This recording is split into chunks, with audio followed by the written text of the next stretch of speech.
Yo. Hey, how's it going? Not bad. What do we got behind us? Little light planes, Cessnas, whatever those rowdy pipers or whatever they're called. Sure, planes. Yeah, exactly. It's pretty cool. We met a subscriber quite a while ago. A little while ago, not a very long time ago, when we went to one of those Hong Kong, Stand with Hong Kong sort of gatherings. Is that a big park? Yeah, Balboa Park. Yeah. So we were down riding and we heard about this event, so we went there. We bumped into a subscriber. Turns out he's a pilot. Yeah. And he actually told us he was going to fly to Hong Kong to join the protests there and see what's going on. So we are going to meet him, and what are we going to do? We're going to talk to him about his experience, what he went through. He just got back, and he volunteered to fly us to some tiny little island off the coast of here. And I'm super pumped to go on a little plane and do an ADV from the sky. Absolutely. It's going to be fantastic. Can't wait. See you guys up there. I remember you. You left my spirit with you high is all I'm feeling. Remember how we felt alive. I remember you. You make me stronger. Can't go without it much longer. Remember.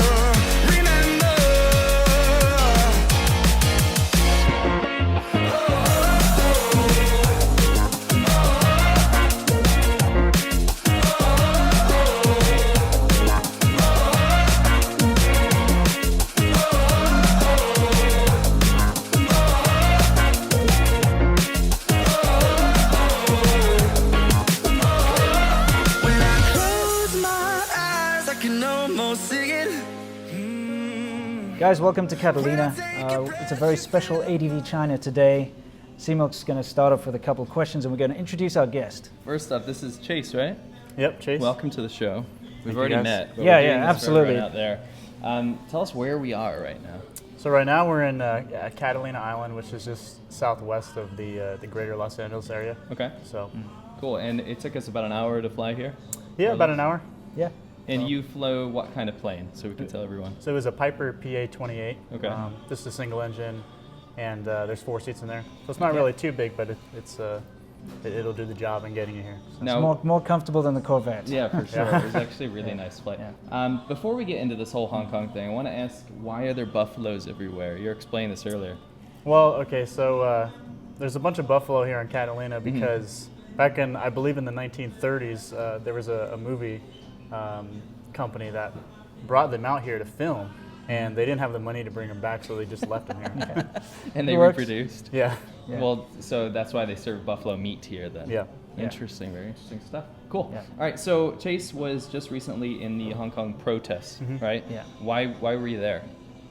I was just there supporting the protests because they're basically just fighting for what they've already been promised. Yeah. Yeah. So I believe that human rights is not necessarily gifted by the government, but it's gifted by God, basically. So Yeah, what got you interested in Hong Kong in the first place? I mean, look, we both have vested interest having lived in China for so long, but what is it that sparked your interest? just seeing how Beijing has had so much influence over Hong Kong, and it's really upset a lot of Hong Kongers. Yeah.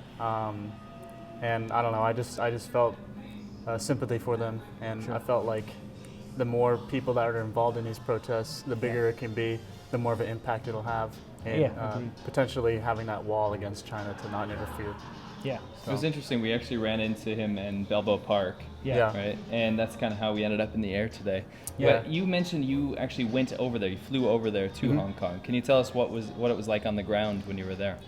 Well, so I flew in on the morning of October 1st, which is the 70th anniversary, and there wasn't really much going on in the morning time when I got there, but towards 11 o'clock a.m., a lot of people started to gather near Causeway Bay area, Right. and that's when one of the biggest protests happened, and it was very peaceful actually for a good majority of the time. But then once the later evening hit, then that's when the police came in and started firing tear gas. I noticed something interesting was there wasn't really much thought from the police's end on where they were going to fire the tear gas. So they actually just ended up firing it in any area that had a lot of people. Sure. Kind of recklessly. Right. So, Just trying to disperse the crowds. yeah. This is a bison hot dog. It is. It's This bison is hot the dog. most random episode ever. Yes, This is fantastic. awesome. Thank you. Good. It's a little spicy. Yeah, that's great. Can't We love wait. spicy, yeah. Thanks. Cool. Yeah, All right, well, bison hot dog. yeah, bison hot dog. Try Well, back. Yeah. yeah, We'll cut it. we'll cut it.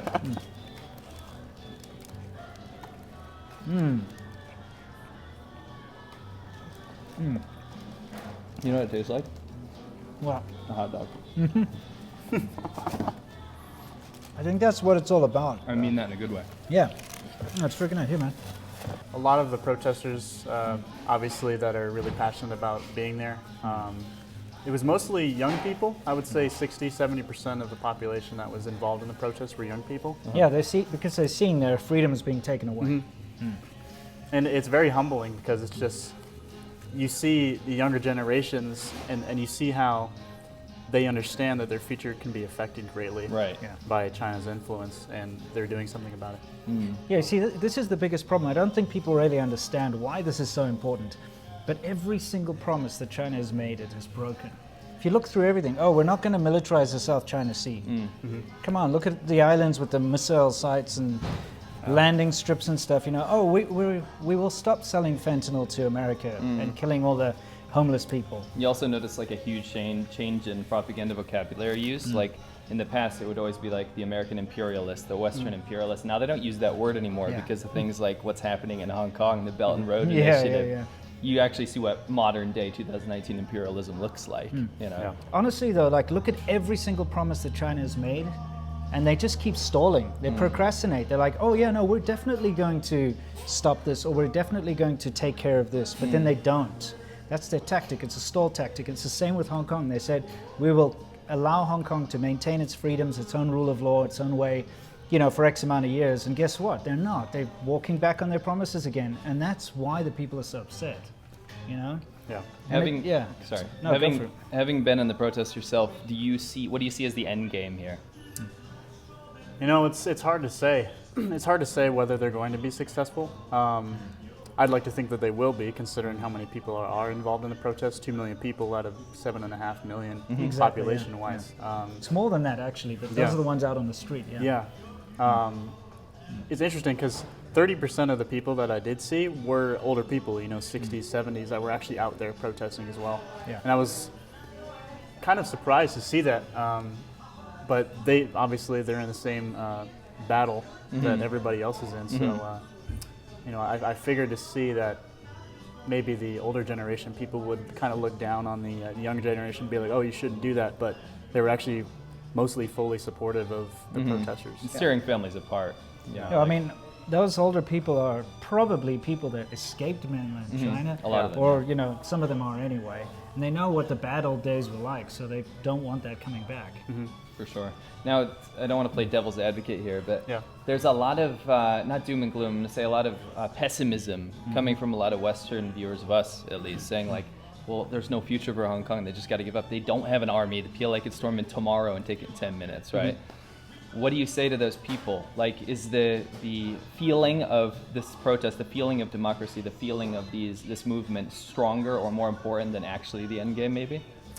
Well, I just think it's the right thing to do. Right. You know, like it's the moral thing to do to support basic human rights of Right. anybody in the world. Yeah, You know. Yeah, I mean, I'm going to say right now the chances of any kind of success, because honestly, what Hong Kong wants is they want independence now. It's reached that point where they're so sick and tired of dealing with the lies and then walking back on their promises. They're like, well, obviously this is never going to work out. Now we want to be independent. In all realistic scenarios that I can think of, it's not going to work out that way. But what it is doing is it's raising awareness that sorely needs to be raised. I don't think someone like yourself would probably be interested in the whole Beijing thing unless Hong Kong's protest had started, right? You'll get it. Do it one more time. I got it. We got it too. Internet security, internet freedom. Yeah, internet freedom, internet safety, internet security. Nord! Having lived in China for 14 and a half years, I've used every single different kind of VPN on the market. And every single one has had issues in one way or the other. But I still stick with Nord because it's been the most stable and the most reliable when it comes to, you know, finding a way over the Great Firewall of China. Nord is moving to 100% owned servers. Most VPNs, in fact all VPNs, what they do is they rent servers from people all over the world, and this is what leads to vulnerabilities and security issues. So Nord is going to be the first one to actually go ahead and make sure that all of the servers they have all over the world belong to them. Now, I want to ask you a question. Do you feel safer driving with someone who's never had an accident but keeps pushing the limits of their driving? Or do you prefer to drive with someone who's had an accident before and is now a lot more cautious and make sure that they don't make any mistakes while driving? I think with everything else in life, use common sense, but if you're going to use a VPN, use Nord. If you go to nordvpn.com/ADVChina and you use the code ADVChina, you'll get 70% off a 3-year plan. But not only that, you're also going to get 4 extra free months of NordVPN. It's a great deal. Help support the channel and unlock your internet today. Yeah. You know? I mean, I was there before the protests, but Yeah. the people are so passionate and Yeah. very nice, and they're good people. They don't deserve to be course, stepped yeah. on by China. That's my meaning, is that the awareness is being raised. So these protests are, in a way, winning in a big I way. think that's why I don't agree with the pessimistic outlook on this whole situation. Like, oh, Hong Kong is doomed. Because the fact that we're having a conversation about this right now is 2 American guys and some South African Yeah, guy. exactly. Like, we're talking about this issue, and everyone in the world is talking about it right now. So, I mean, if you think about it like this, my theory is that if nobody actually talked about this abroad, there'd be no eyes on it. So China would do whatever the hell they want. Yeah, Because exactly. they do that. It is very important for media outlets to keep covering on the Hong Kong Yeah. situation, because I feel like the moment they do stop covering it, that's when China will do something. Yes. Yeah. And we hope that will never be the case. Right. Yeah.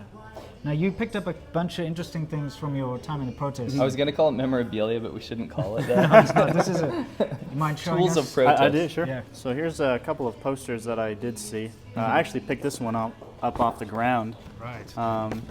Nice. Basically, it tells you how the Anti-China. Hong Kong people aren't exactly too happy with China. So Yeah. then there's this as well. No joke, you know, you can draw so many parallels between what happened in Germany in the 1930s and what's happening now, for sure. right now in Hong Kong. That's why people are drawing these parallels between the Nazis and, the Communist Party. I mean, just look up history. This one has their Lions Rock Yeah. protest, and then the 5 demands are on the back. Yeah. That's pretty cool. And then there's tear gas canisters. Being, Yeah. that's pretty epic. Yeah. Oh, yeah, you got yourself some eye protection. Yeah. So I have eye protection, and this is I got this when we had just gotten fired upon by tear gas by the Hong Yeah. Kong police, Yeah. and I didn't have any eye protection, so I'm just kind of out there and kind of running around trying to avoid it as best I can, but still being there. Yeah. And it started to burn my eyes Yeah. fairly rapidly, and I was like, oh. So One might argue that your eyesight is very important for flying a plane. Yeah, definitely. And so one of the volunteer medics kind of ran around, and she just handed me this. That's And awesome. I'm like, okay, all right.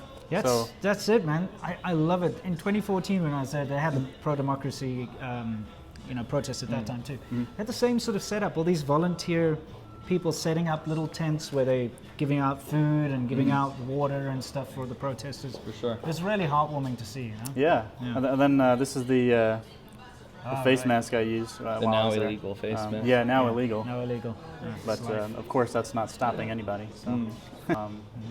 And we got ambushed by the police, and so we're all kind of running, and I see people left and right getting tackled by the tactical unit, and it goes to show how easy it is for the Hong Kong police to sort of mix in with the crowd and arrest people. So be careful, but just remember that it's for a good cause, and the basic human rights of you guys and everybody around the world is inspired by you guys. Awesome. So, do you have a message that you would like to say to all of our subscribers out there? Maybe any Hong Kong people watching this, people in Taiwan, people who are fighting the good fight, mainland Chinese people who also believe in the cause. Anything you'd like to tell them? Keep fighting the fight. Don't get discouraged. Just keep going, and don't stop until you guys get what you are demanding from the Hong Kong government. Yeah. I'm really happy to see that the U.S. has sort of stepped up a little bit in terms of the Human Rights and Democracy Act. That gives me a little bit of hope that there's international support. So just keep fighting the fight. I guess we'll see you guys back in the air on the way back. What do you think? Yeah, Sounds absolutely. like a plan. Cool. Thanks very much for flying us out. It's And freaking thank you guys for fantastic. letting me on the Appreciate show. it.